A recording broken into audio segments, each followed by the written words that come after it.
नमस्कार प्यारे दोस्तों, जय श्री कृष्णा।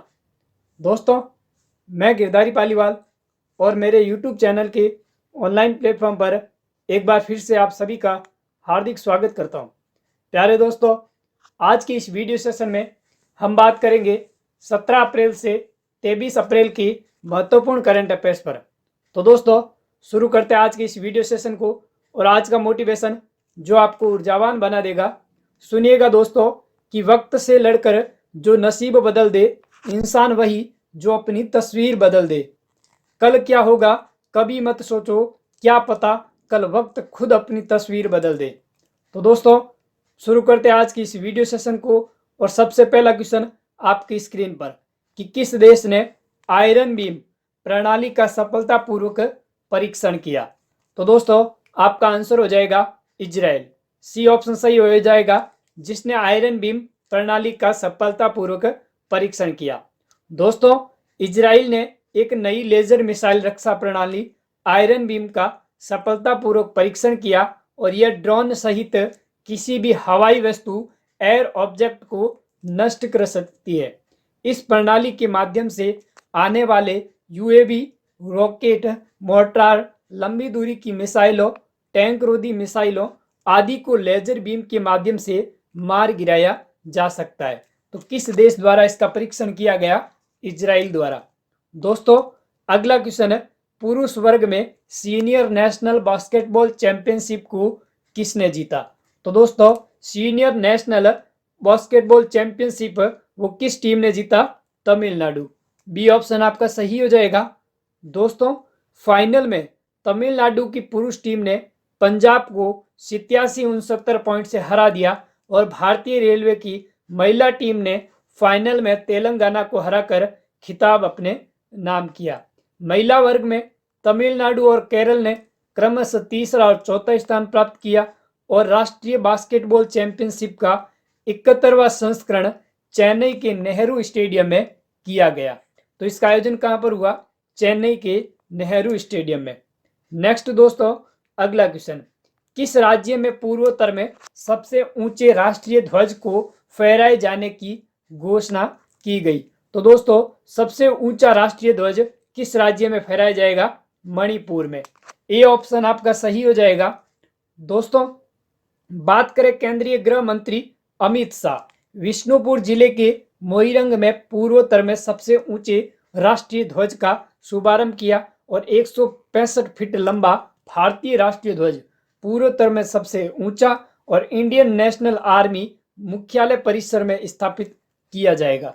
और यह मणिपुर में 78वें ध्वजारोहण दिवस 14 अप्रैल के इस अवसर पर मोइंग उत्सव भी मनाया गया।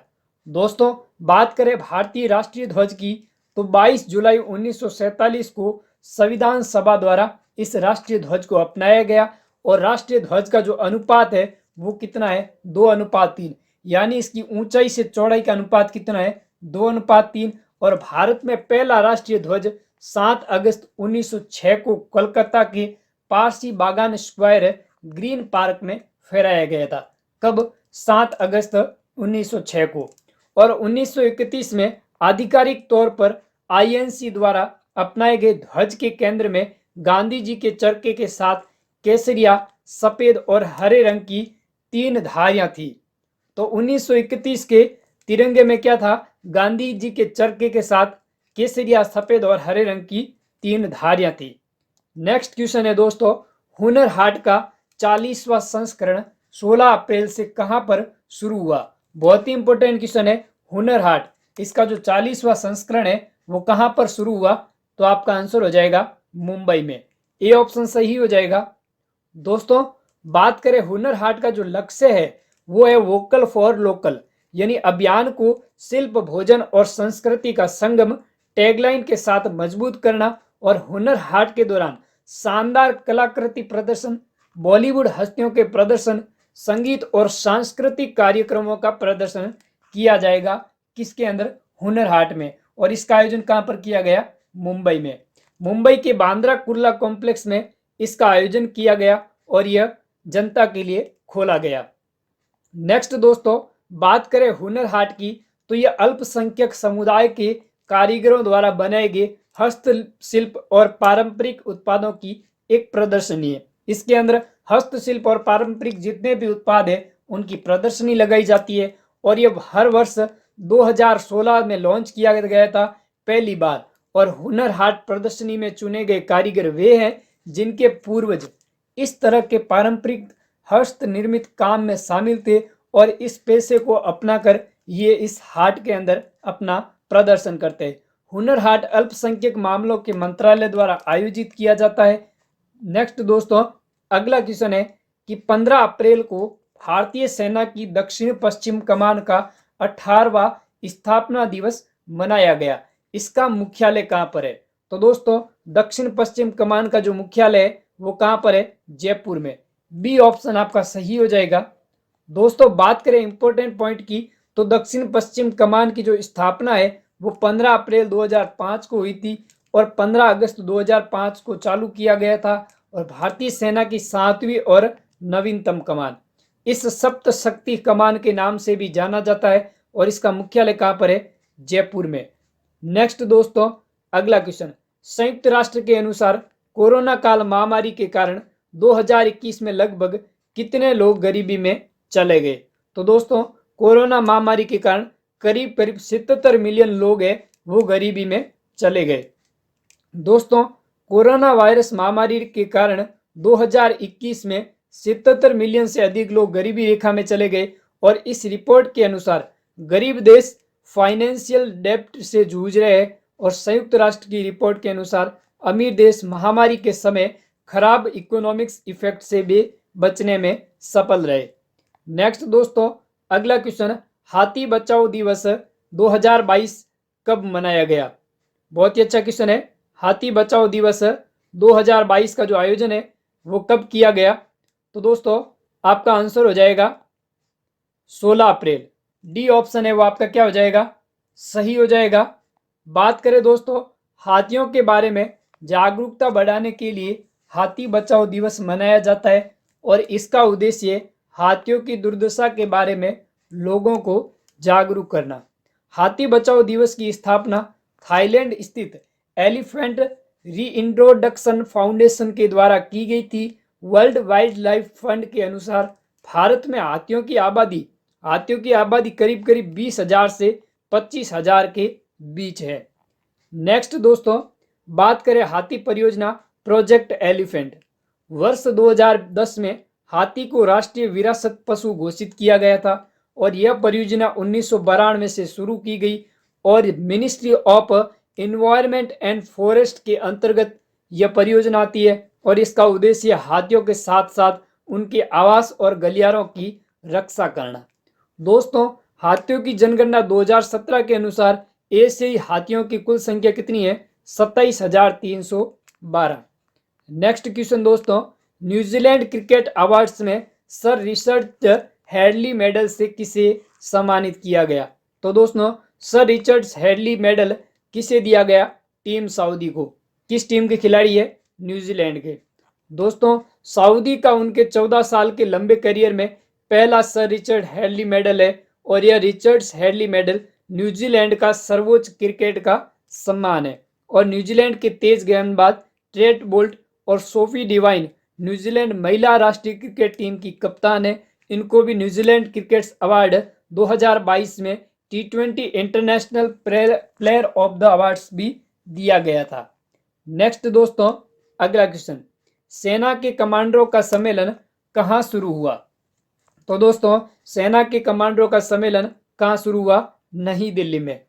दोस्तों, हर साल अप्रैल और अक्टूबर में शीर्ष स्तर पर सेना कमांडरों का सम्मेलन का आयोजन होता है और इसमें वैचारिक स्तर पर सेना के लिए नीतिगत निर्णय लिए जाते हैं और इसके अनुसार दोस्तों आर्मी वेलफेयर एजुकेशन सोसाइटी और आर्मी ग्रुप इंश्योरेंस फंड के बोर्ड ऑफ गवर्नेंस की बैठक भी आयोजित की जाती है।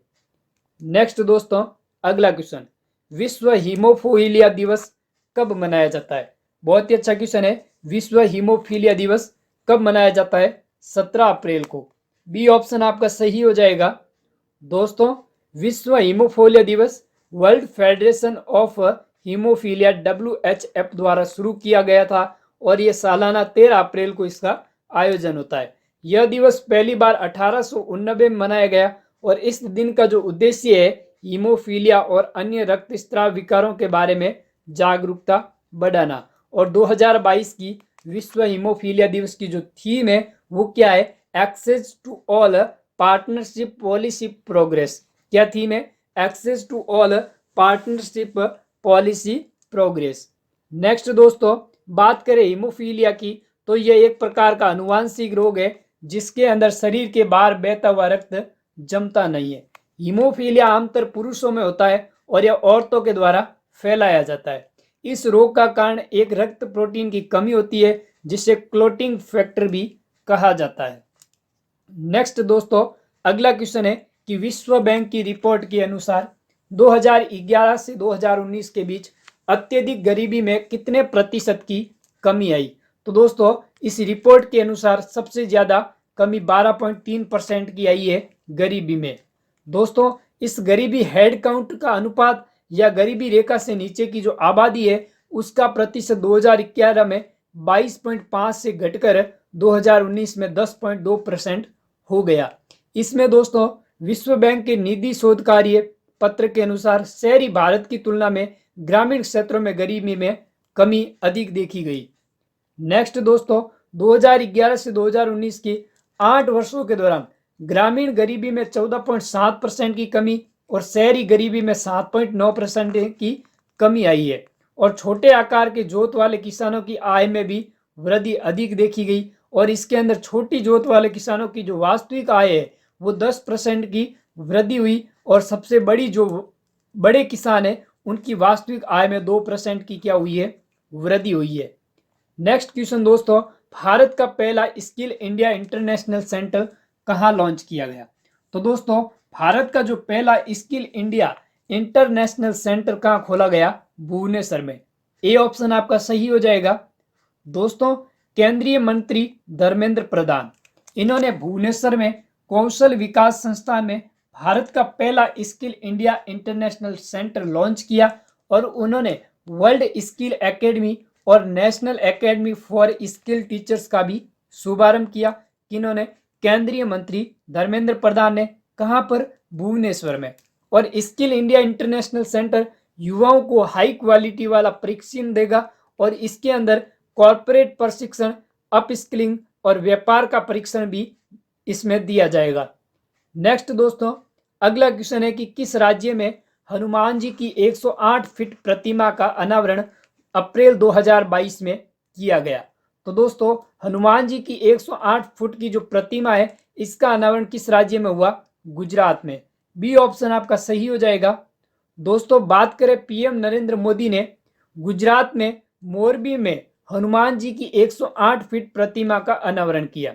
यह प्रतिमा हनुमान जी 4 धाम परियोजना के एक हिस्से के रूप में देश भर में 4 दिशाओं में स्थापित की जाएगी और ये 4 मूर्तियां चारों कोनों में स्थापित होगी।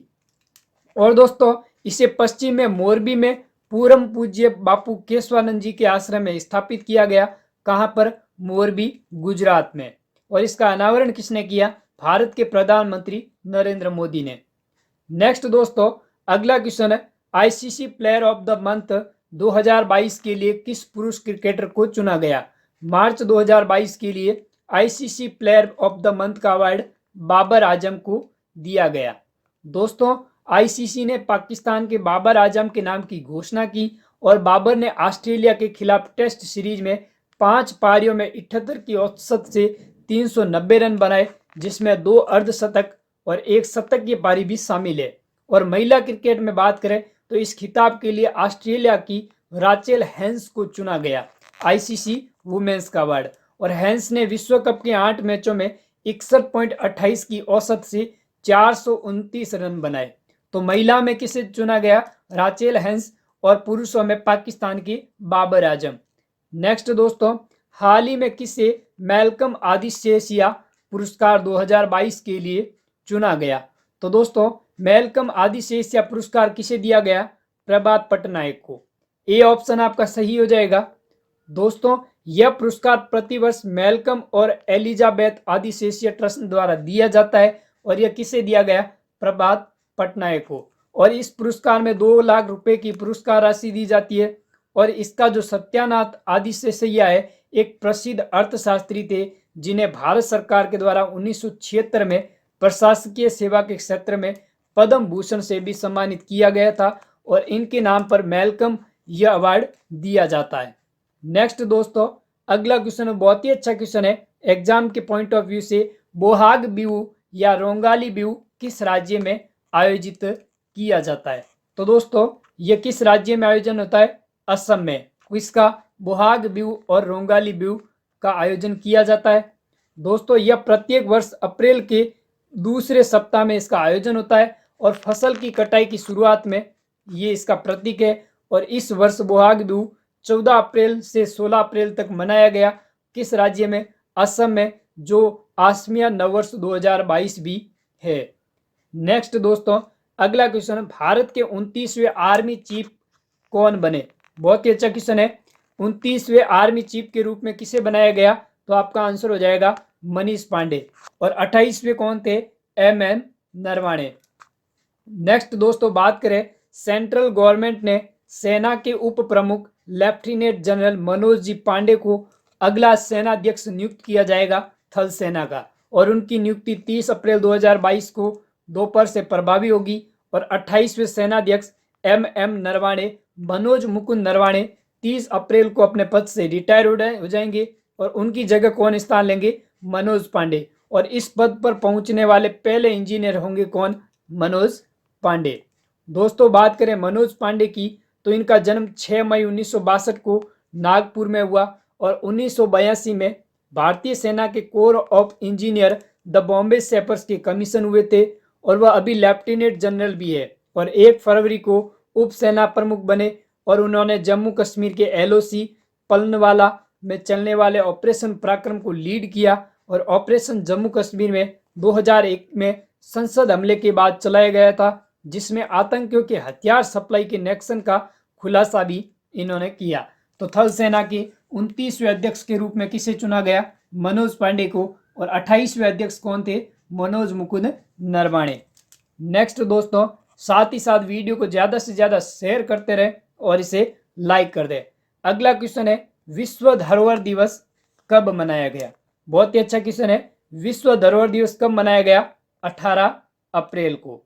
दोस्तों यह दिवस मानव धरोहर ह्यूमन हेरिटेज को संरक्षित करने और इसके लिए काम आने वाले संगठनों के प्रयासों को पहचानने के लिए किया जाता है। और विश्व धरोहर जो दिवस है, इसकी 2022 की थीम क्या है? धरोहर और जलवायु, heritage and climate. United nation UN की ओर से हर वर्ष यह दिवस मनाया जाता है और भारत ने 40 यूनेस्को की विश्व धरोहर स्थलों के रूप में नॉमिनेटेड किया। यानी भारत के अंदर कुल विश्व धरोहर कितनी है? 40 है। नेक्स्ट दोस्तों, बात करें अगले क्वेश्चन की, कॉमनवेल्थ गेम्स 2026 से किस खेल को हटा दिया गया? तो दोस्तों कॉमनवेल्थ गेम 2026 के बाद कौन से गेम को हटा दिया गया? 1 नंबर कुश्ती को भी हटा दिया, निशानेबाजी और तीरंदाजी, तीनों गेम्स को हटा दिया गया है। तो आपका आंसर हो जाएगा उपरोक्त सभी।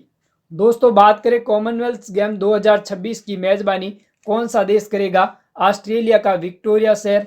और इससे पहले वर्ष 2006 में भी कुश्ती को कॉमनवेल्थ गेम्स का हिस्सा नहीं बनाया गया था। और T20 क्रिकेट समेत कई खेल ऐसे हैं जो 2026 की लिस्ट में नहीं जोड़े गए और इस फैसले से भारत को नुकसान होगा, क्योंकि भारत इन तीनों प्रतियोगिता में अच्छा प्रदर्शन करता है। तो किस किस को हटा दिया गया?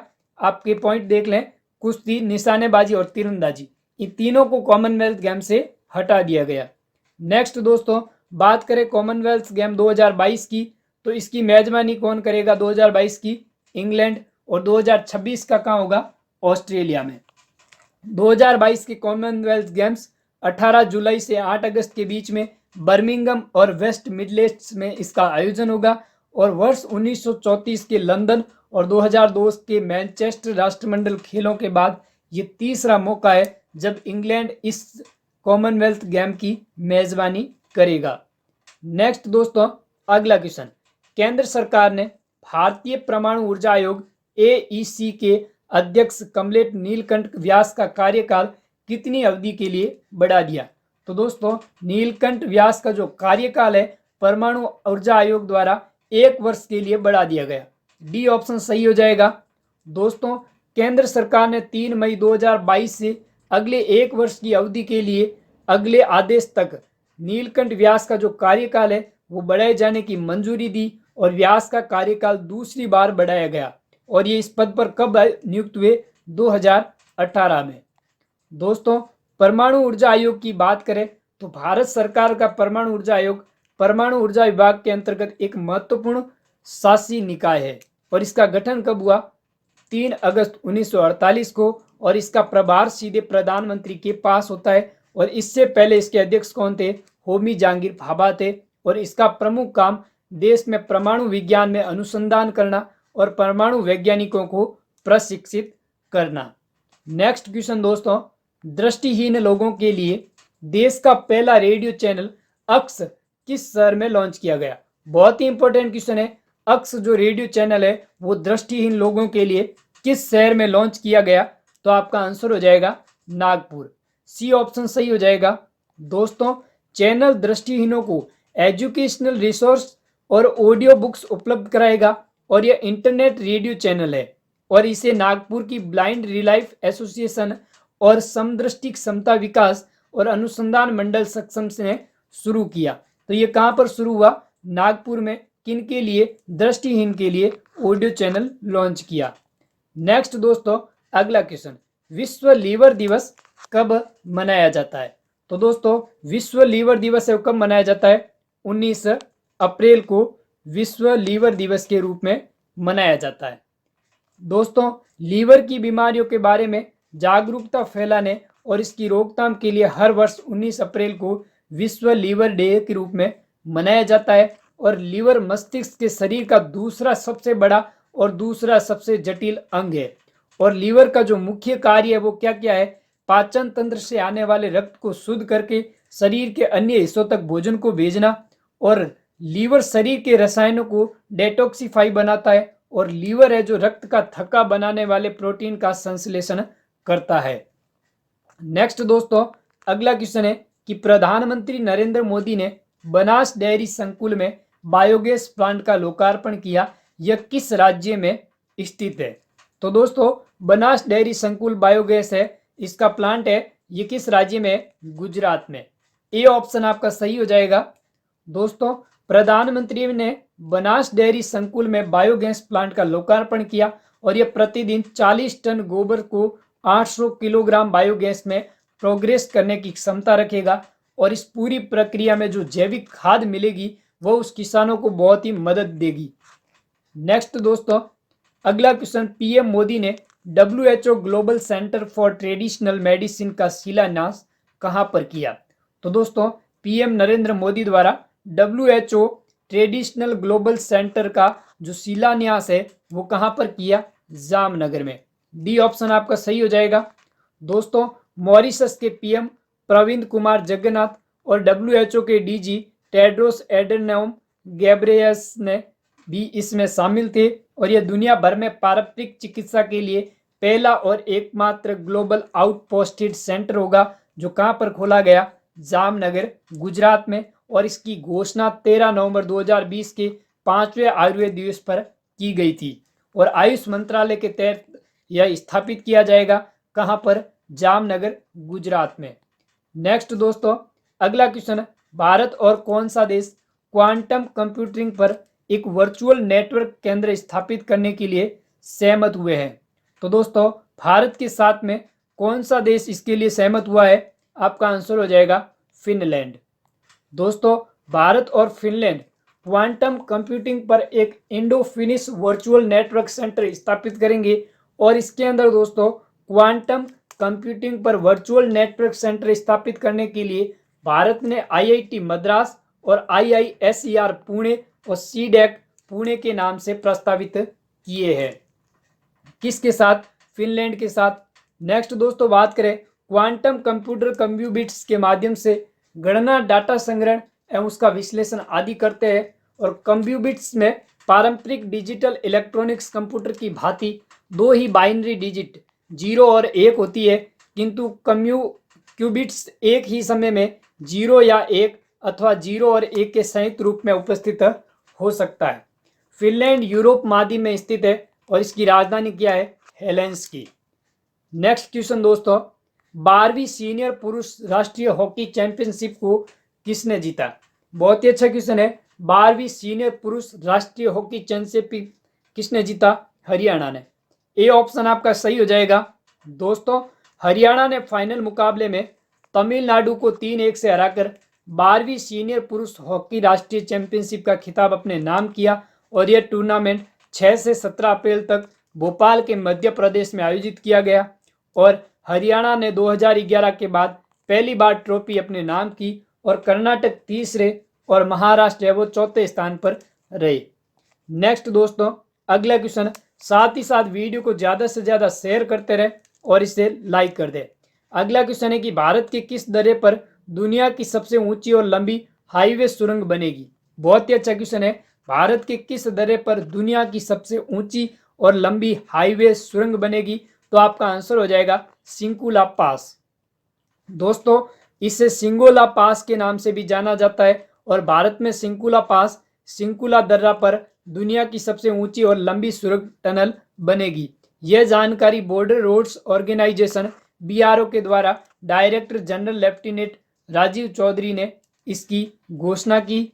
और दोस्तों, इस सुरंग के बारे में बात करें तो सिंकुला पास है जो सुरंग है वो हिमाचल प्रदेश और लद्दाख के बॉर्डर पर स्थित है और इस टनल को कहां से कहां तक जोड़ा जाएगा? हिमाचल प्रदेश को लद्दाख के जास्कर घाटी से इस टनल को जोड़ा जाएगा और इस टनल की ऊंचाई कितनी है? 16,580 फीट और इस टनल की लंबाई है 4.25 किलोमीटर। और किस दर्रे पर सुरंग का निर्माण किया गया? सिंकुला पास दर्रे पर इस सुरंग का निर्माण किया गया। आप फोटो में इसको देख सकते हैं। और यह कब से शुरू हुआ इसका निर्माण? जुलाई 2022 तक इसका निर्माण पूर्ण हो जाएगा। नेक्स्ट दोस्तों, अगला क्वेश्चन, यूक्रेन के राष्ट्रपति वोलोदिमीर जेलेंस्की ने किस देश के राष्ट्रपति से रूस के लिए आतंकवाद के प्रायोजक राज्य टैग की मांग की? बहुत ही अच्छा क्वेश्चन है कि किस देश के राष्ट्रपति ने जो आतंकवाद के प्रायोजक राज्य के टैग की जो मांग है वो यूक्रेन के राष्ट्रपति व्लादिमीर जेलेंस्की ने किस देश के लिए की है? तो आपका आंसर हो जाएगा ए ऑप्शन, अमेरिका। किस देश के लिए? अमेरिका के लिए।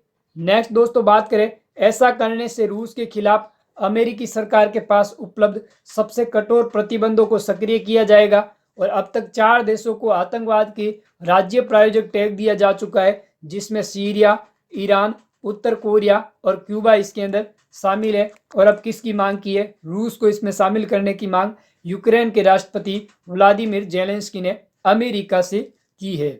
नेक्स्ट दोस्तों, अगला क्वेश्चन, दुनिया के सबसे अमीर हेल्थ केयर अरबपति कौन बने? बहुत ही अच्छा क्वेश्चन है। दुनिया के सबसे अमीर हेल्थ केयर अरबपति, आपका आंसर हो जाएगा साइरस पूनावाला।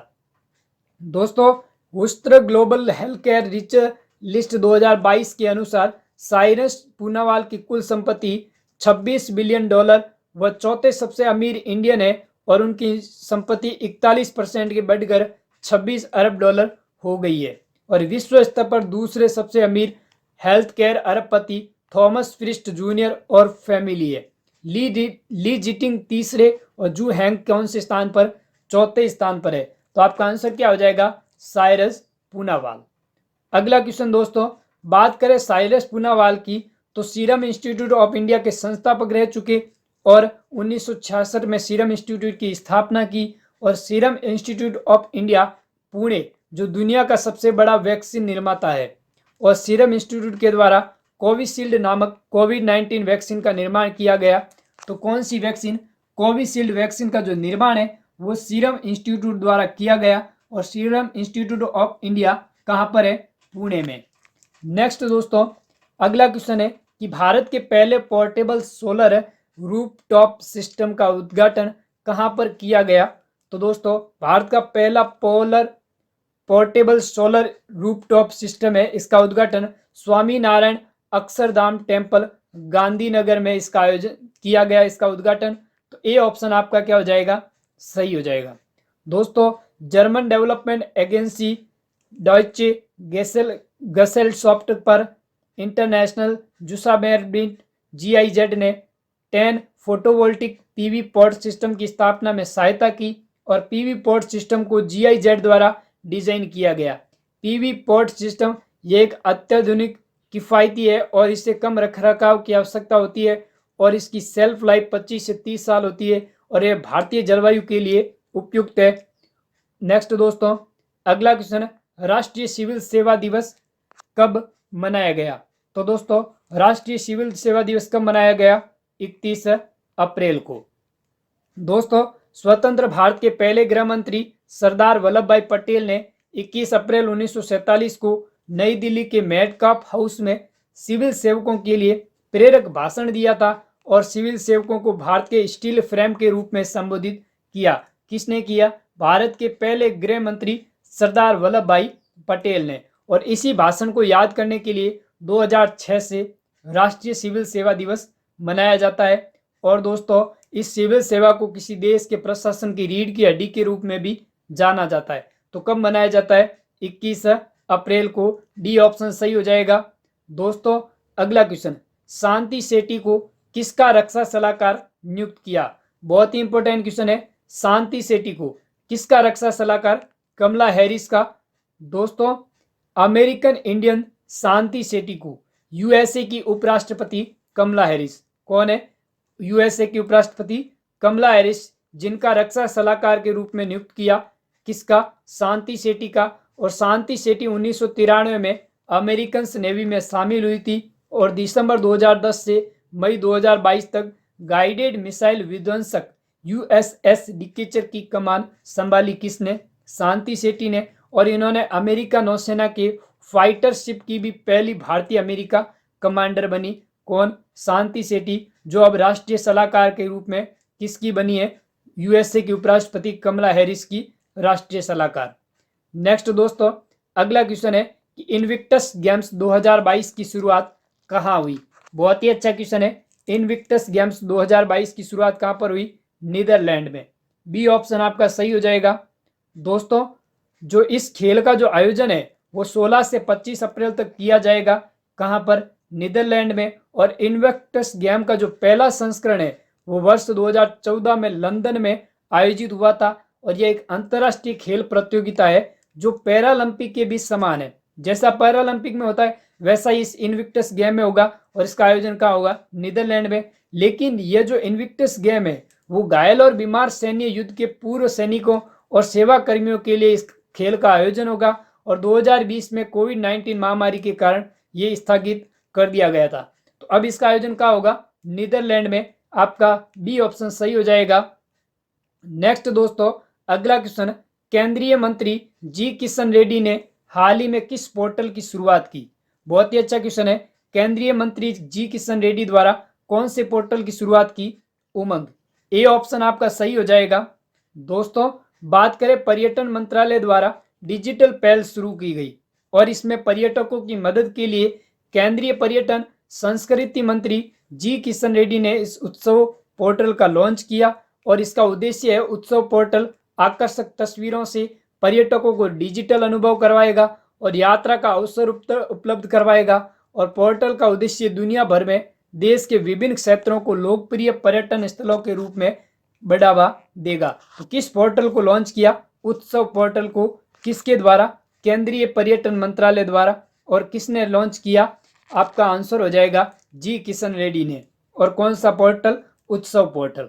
नेक्स्ट दोस्तों, अगला क्वेश्चन है कि पंचायती राज दिवस मनाने के लिए किस यूटी को चुना गया? बहुत ही अच्छा क्वेश्चन है। किस यूटी को पंचायती राज दिवस मनाने के लिए चुना गया? Jammu and Kashmir. A option आपका सही हो जाएगा। दोस्तों, पहला राष्ट्रीय पंचायती राज दिवस 2010 में मनाया गया और यह भारतीय संविधान के अनुच्छेद 40 में पंचायतों का उल्लेख किया गया और इसमें अनुच्छेद 246 में राज्य विधानमंडल को स्थानीय स्वशासन से संबंधित किसी भी विषय के संबंध में कानून बनाने का अधिकार दिया गया।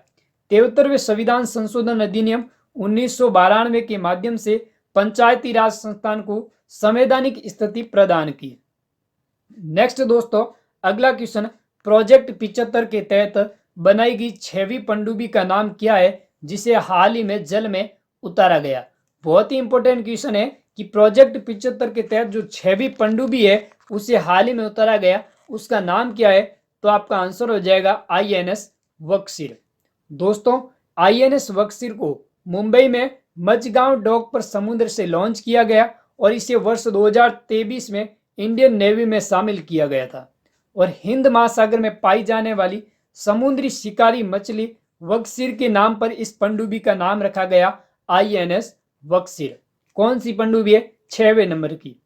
नेक्स्ट दोस्तों, बात करें इस प्रोजेक्ट 75 की, तो यह फ्रांस ने सबमरीन निर्माण के लिए भारत को तकनीकी ट्रांसफर किया था और फ्रांस और इंडिया के बीच ट्रांसफर ऑफ टेक्नोलॉजी एग्रीमेंट पर 2005 में सिग्नेचर हुए थे और इसके तहत 6 स्कॉर्पियन क्लास सबमरीन का जो बनाए जाने की घोषणा की थी। वो कितने स्कॉर्पियन क्लास सबमरीन बनाए गए?